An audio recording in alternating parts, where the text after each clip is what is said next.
जय हिंद सभी साथियों आज एक ऐसी शख्सियत हमारे साथ है जो किसी पहचान के मोहताज नहीं है और बहुत ही उनका जो नाता है राजनीति से बहुत पुराना है और मेरे साथी भी रहे हैं, मेरे सीनियर भी रहे हैं। कॉलेज में प्लस टू में होता था भाई। और मैं सीधा लेके चलता हूँ पवन गुर्जर जी के पास। पवन भाई, सबसे पहले आपका बहुत बहुत स्वागत है मेरे चैनल पे। धन्यवाद आपका।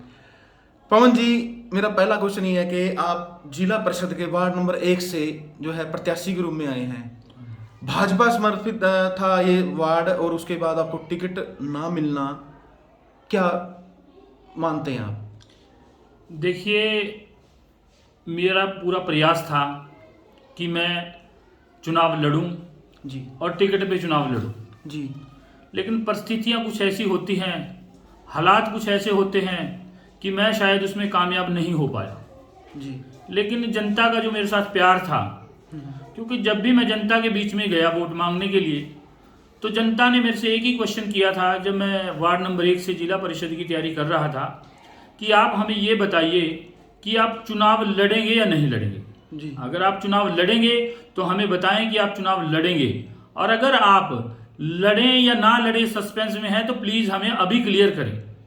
तो जब भी मैं पिछले दिनों से तैयारी में लगा हुआ था तो मैंने लोगों से ये प्रॉमिस किया था कि मैं हर सिचुएशन में चुनाव फाइट करूंगा। जी तो लोगों का प्यार मेरे साथ था और मैं उसी प्रॉमिस को पूरा करने के लिए दोबारा मैदान में गया और लोगों से मैंने कहा कि मैंने आपसे पहला प्रॉमिस किया था कि मैं हर कंडीशन में चुनाव फाइट करूंगा, और आज मैं उसी प्रॉमिस को पूरा करने के लिए लोगों के बीच में जा रहा हूं। और मुझे जो प्यार और समर्थन मिल रहा है, मैं उसमें वार्ड नंबर 1 का नहीं, पूरे डिस्ट्रिक्ट अम्बाला का, आसपास के सभी साथियों का जी मन से धन्यवाद करता हूं कि हर व्यक्ति, कोई जाति धर्म की बात नहीं है यहाँ पे, हर जाति के लोग, हर धर्म के लोग मुझे बहुत ज़्यादा स्नेह कर रहे हैं और उनकी एक ही इच्छा है कि हम किसी न किसी रूप में पवन गुर्जर को वार्ड नंबर 1 से सफल बनाएं, ताकि इसकी जो मेहनत है वो सफल हो जाए। पवन भाई, जैसे समर्पित थे आप भाजपा को और भाजपा के किसी और कैंडिडेट को टिकट मिला है, उसके बावजूद आप आज़ाद इलेक्शन लड़ रहे हैं, उसका कारण क्या है? देखिए, टिकट देना या ना देना शायद ये तो मेरे हाथ में नहीं था जी और ना इसके लिए मैं किसी को बाध्य कर सकता हूँ, जी बिल्कुल, क्योंकि ये चीजें शर्तें नहीं रखी जाती। लेकिन मेरे लिए जो प्रॉब्लम है, 2005 में मुझे वार्ड नंबर 1 से लोगों का बहुत प्यार मिला था और जिला परिषद का मुझे मेंबर बनाया था। जी बिल्कुल, और 2005 में ही मुझे जिला परिषद का वाइस चेयरमैन बनने का मौका मिला। जी और 2005 के बाद कंटिन्यू मैं जनता के बीच में हूँ ओके, और जनता के साथ जैसे भी, जिस भी रूप में मैं जनता की सेवा कर सकता हूं, मैं उस रूप में जनता के बीच में लगा हुआ हूं। और 2005 के बाद मैंने कभी चुनाव लड़ने की कोई बात नहीं की थी, लेकिन अब मैंने लोगों से कहा था कि मैं चुनाव फाइट करूंगा और मैं उसी अपनी बात पे कायम हूं और जनता के बीच में जा रहा हूं। जैसे कि आप डोर टू डोर जा रहे, वार्ड नंबर आपके 35 गांव के करीब है, आपके 40 गांव में, तो उन गांव में जब जा रहे हैं आप, तो किस तरह की समस्या लोगों को सामने आप उनके आपके सामने रख रहे हैं वो कि पवन भाई यदि आप यहाँ से चुन के जाते हैं तो सबसे पहला कार्य ये होगा, और आपकी ये समस्या जो आपने हमारी पूरी कराने की सबसे बड़ी समस्या क्या है? अगर मैं आपसे कोई राजनीतिक उत्तर ना दूं जी और इसकी सच्चाई बताऊं, जी आज तो मेरे पास लोग कोई समस्या ही नहीं रख रहे। आज तो लोगों का सिर्फ मन है कि हमने पवन गुर्जर को वार्ड नंबर 1 से कैसे जिताना है, इसकी मदद कैसे की जाए। अब उनका तो सिर्फ एक ही क्वेश्चन होता है कि आप हमारे भाई हो, हम आपसे बहुत स्नेह करते हैं। आज हमारा सिर्फ एक ही लक्ष्य है कि हम आपको कामयाब बनाएंगे। समस्याएं की जो बात आएगी, बहुत सारी समस्याएं हैं, लेकिन वो चुनाव के बाद रखी जाएंगी। क्या आपको टिकट ना मिलना आपके लिए एक, कह देते हैं ना कि वरदान साबित हुआ, ये कह सकता हूं मैं? होगा, वरदान साबित होगा। हाँ। क्योंकि ये तो समय बताएगा।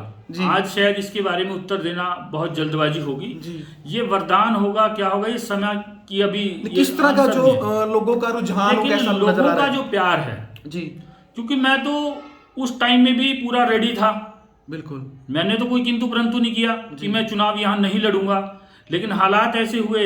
लेकिन आज लोगों का जो समर्थन है, तो मुझे लगता है कि लोगों ने ये मन बना लिया है कि अब ये चुनाव पवन गुर्जर का ना होके ये हल्के की पूरी जनता का है। और पूरी जनता मेरे साथ मन से लगी हुई है, ना कि किसी दबाव में। जी जी। बम भाई, जो टिकट का आवंटन हुआ है वो भी उसमें भी देरी हुई है, उसका भी कहीं ना कहीं भाजपा पार्टी को खामियाजा भुगतना पड़ेगा। देखिए, ये पार्टी का कैसा सिस्टम होता है, पार्टी में कैसे टिकट दिए जाते हैं, क्या टाइमिंग होती है, शायद मुझे इस चीज़ का बहुत ज़्यादा ज्ञान नहीं है, क्योंकि बीजेपी में मेरी जो एंट्री थी वो 2019 में हुई है। ओके। और लगभग उसके बाद मैंने अपना समर्पण जी जी पूरा दिया है, और इसके 3 चुनाव उसका रिकॉर्ड भी है। जी। सीनियर लोग हैं, सभी जानते हैं, जो यहाँ से नुमाइंदे चुनाव लड़े हैं उनको भी मेरी किसी भी मंशा पे कोई डाउट नहीं है। लेकिन टिकट कैसे दिए जाते हैं, टिकट की टाइमिंग क्या होती है, ये तो उनका नेतृत्व भी बता सकता है, जो उनकी कमेटियां वो ही बता सकती हैं। इसका शायद मैं जवाब नहीं दे पाऊंगा। हमारी शुभकामनाएं आपके साथ हैं। और जैसे कि आपको यहाँ से नुमाइंदा चुन के भेजते हैं वार्ड नंबर 1, आप जब इलेक्शन लड़ रहे थे आपने कुछ ना कुछ सोचा होगा कि मैं अपने वार्ड के लिए सबसे पहले ये काम करूंगा। वो आपकी इच्छा क्या है? ये पत्रकार महोदया, मेरी सिर्फ एक इच्छा है कि मेरा मन है कि पहले तो मैं युवाओं के लिए कुछ ना कुछ करूं। जी। मेरी अपनी इच्छा भी है कि एक ऐसी कोई कंप्यूटर लाइब्रेरी जी। हम सेंटर में कहीं पे खोलें। सरकार से भी मैं निवेदन करूंगा, अब भी मेरा निवेदन है, उसके बाद भी मैं निवेदन करूंगा सरकार से भी। जी जी हम एक सेंटर में ऐसी एक कंप्यूटर लाइब्रेरी, जिसको हम इंस्टीट्यूट कहते हैं, जो बच्चे उसमें कम से कम किसी ना किसी टेस्ट की तैयारी कर सके। क्योंकि आज जो रोजगार का मसला है, वही रोजगार की समस्या अगर हम हल करने में कामयाब हो जाएं, क्योंकि जिला परिषद का कोई दायरा इतना बड़ा नहीं होता कि वो अपनी कलम से कुछ भी फाइनल कर देगा, लेकिन वो एफर्ट्स कर सकता है, उसके लिए प्रयास कर सकता है। मेरी निजी है ये कि एक तो स्वास्थ्य के लिए बहुत लोग हैं जिनको स्वास्थ्य के लिए गांव से वहां तक पहुंचना बहुत मुश्किल हो जाता है। प्राइमरी हेल्थ सेंटर है, लेकिन वहां तक पहुंचे कैसे? तो मेरी इच्छा है, सरकार से भी मांग है कि गाँव में ऐसी कोई व्यवस्था की जाए कि 1-2 एम्बुलेंस 4 करवाई जाए उपलब्ध, ताकि लोग वहां तक पहुंचने में, क्योंकि इलाज तो बाद की बात है, इलाज करवाने तक आपने वहां तक पहुंचना भी है, क्योंकि इलाज के लिए देरी हो जाती है। दूसरा, रोजगार की जो बात कहती है कि बच्चे इतने काबिल बने, लेकिन इंस्टीट्यूट तो चाहिए ना कोई जो स्पेशल ट्रेनिंग दे आपको। तो उसका मेरा प्रयास है कि कंप्यूटर लाइब्रेरी जहां सभी बच्चे चले जाएं, उसकी फीस का कोई सिस्टम स्ट्रक्चर ऐसा हो ताकि किसी को दिक्कत ना आए। तो मेरा ये प्रयास रहेगा और मैं इसके लिए एफर्ट्स पूरी तरह से करता रहूंगा। चलिए पवन भाई, हमारी शुभकामनाएं आपके साथ है, परमात्मा आपको आशीर्वाद दे। लास्ट में आपके क्या निवेदन करना चाहेंगे अपने वार्ड वासियों से?